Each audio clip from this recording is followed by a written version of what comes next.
Last day na sa Feb 28 para manalo ng 20 million dirhams or tumataginting na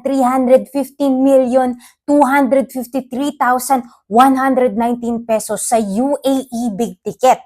Kung maaalala nyo, last year ay isang Filipina OFW na nagtatrabaho bilang security guard ang nanalo ng 1 million dirhams or 15,762,655 pesos sa big ticket.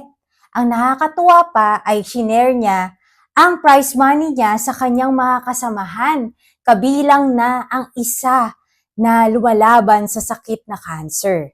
Napakabusilak ng kanyang puso. At ngayong taon, isa na naman kayang Pinoy ang manalo ng big ticket? Para sa mga nanalo at napaalala ko, pabalato naman, no?